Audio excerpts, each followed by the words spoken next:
Welcome to the Daily Coffee Pro by Map It Forward, friends. What a very, very interesting time in our industry. We are seeing the conflict between employees and employers really start to come to the surface. And so today and in the next episode, I'm going to address or dissect and talk about a little bit the dynamic and what it feels like to fire somebody, which is what we're going to discuss today, and what it feels like to be fired. And please bear in mind, none of what I'm going to talk about is absolute experiences that everybody experiences. Everyone's unique. Everyone's experience when they fire somebody is unique, and when they get fired is unique based on the way that they are experiencing their world. And so I want to talk in general about some of the things that we don't talk about openly as an industry when it comes to firing people. And tomorrow, in the next episode, I want to talk about what are some of the things that employers may not be considering when they fire people and how that is on the receiving end of things. So, the pain of firing staff. We're entering what some employers and employees are going to be experiencing as the second round of getting fired from the same job as a result of COVID-19. So in most places around the world that are highly and densely populated, what we're seeing is that local governments tried to open up our local economies, and as a consequence of either not doing that well or of people not believing the seriousness of the infectability of this virus, we have seen incidences growing again exponentially. And that has caused local governments to order a step back in the phase of returning to opening up. So it's different around the world, and it's different from city to city within each county or province. What it means is that in some cities where they had decided that they were going to open restaurants and open cafes and open bars and allow a certain amount of people to sit inside, what we're now seeing is they're winding that back and saying actually curbside pickup only, no gatherings of more than 10 people, face masks are now mandatory in a lot of places. I know here in California, if you're outside and you don't have a face mask on, you can get fined, I believe it's $1,000 for not having a face mask in public. People feel different ways about that. But one thing that we're definitely seeing is that this is the straw that broke the camel's back for a lot of businesses. And having to shut down a second time is simply something that they cannot survive. There are a lot of emotions that come with having to shut down your business. There are even more emotions that come with having to fire your staff. We've seen in the coffee press and on social media over the last few months that there have been people that have handled it well, and there have been people that have handled it terribly. And our opportunity to learn from these things is really quite important. As an employer, having to fire somebody is a difficult, let me actually qualify that. As an employer who cares about their people and who has invested a lot of oneself into their employees' success, the idea of having to fire even one single person brings a bunch of emotions forward, and they sound something like shame, guilt, embarrassment, failure. None of these are good feelings. None of these are feelings that make you feel a sense of freedom from firing somebody that was a great employee. The knowing that you have just had to let go of someone that you were employing and was an integral member of your team in some way. Having to say to that person, I have to let you go. At a time when you don't feel that a lot of this decision was your choice. A lot of these decisions are being, are being forced on employers. Not because they ran shitty businesses, not because of the usual business reasons that you would have to let somebody go. But it's because of a bunch of extenuating factors. Some of those factors are, I didn't realize we were in a worse financial position than we are in.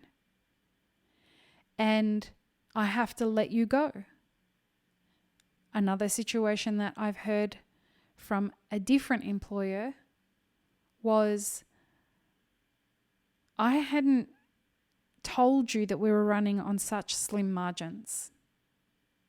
And I know you think we make a lot of money, but none of that ends up being profit.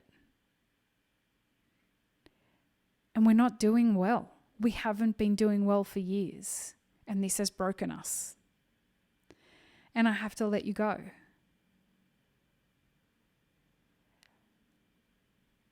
That statement and unpacking the shame that someone has to expose themselves to in being that vulnerable to tell you that they have felt like a fraud for a number of years because they were just barely hanging on by a thread. And they don't really know how they've made it through these last few years. But now they're exposed. And one of the consequences of that is that you lose your job. They lose their business, as well as any hope of ever being able to put it back together. Folks, if you're under the impression that cafes make a ton of money, I want you to understand that there's a difference between cafes making a ton of money and cafes making a ton of net profit. On the consumer end of things, roasting companies make the highest margins. They make good margins. Cafes operate when they're being run super, super lean and really well. They run at about 3% net profit. I want you to think about what 3% net profit looks like. $1 million, $30,000 in net profit is what you get out of $1 million revenue in a cafe. So for people that are out there arguing and engaging in these discussions with employers about you owe me this and you owe me that, it's not my place to decide whether I agree with that or not. It's not my place to decide whether you're right or wrong.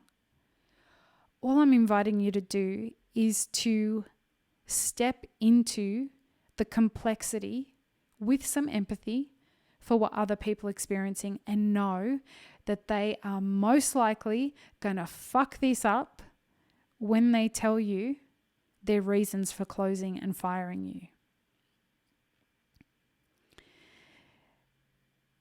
I have rarely met a business owner that took pleasure in firing somebody when that person hadn't been malicious towards them. Rarely have I met somebody like that. They exist, but most people in the coffee industry don't get into business to be assholes. When they fire people, they fire them for good reason. A lot of the time. Most people. Nothing that's happening in the coffee industry right now is normal. The majority of businesses are being forced to close forever as a result of a second surge in this virus. Opportunity is going to come after. Innovation is going to come after. Right now, the walls are coming down. Businesses are closing. People are losing their jobs. We have to deal with the best way to do that together so that we can salvage what's left of the rubble. Some of that rubble is going to need to be thrown away and gotten rid of or repurposed somehow. But some of that rubble is going to be functional. And if we work together, we can achieve some really amazing things. If you, as a leader, as a business owner, if you are not making communication a priority in your business right now, you should always be doing it. But if right now communication is not a core value of what you're doing and the thing that you are overdoing right now, you cannot over communicate right now, and you should be aiming towards letting people know where things stand way more than what you think is normal. If you're not doing that, I would suggest that you do that and that you do it with integrity and with honesty and with authenticity. It's your business. You have the right to do with your business whatever you choose to do with your business within the means of the law. I would encourage you not to get bullied by people. And the one surefire way not to get bullied by people is to communicate with them before any shit goes down. You'll have a much better footing under you if you've communicated along the way. Sure, people are going to rebel. People are going to get super angry when they lose their jobs.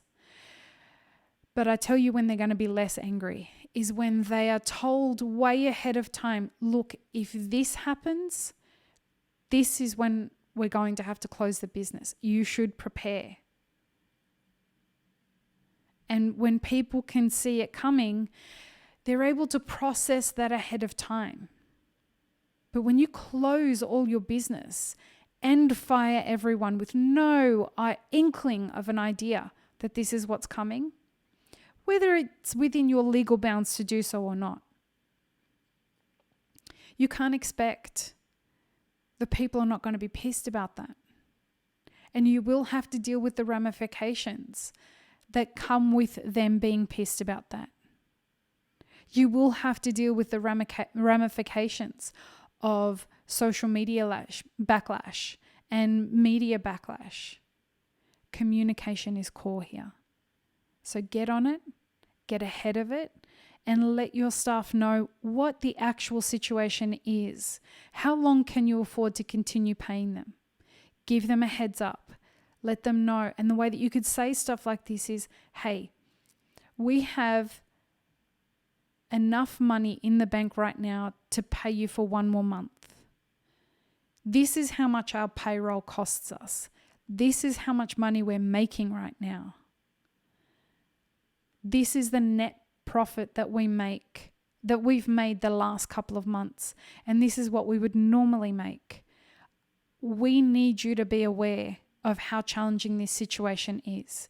Now, the consequence of that is, from being that communicative and being transparent, is that you give people a clear understanding of where things are at and why you're going to make the decisions that you're making.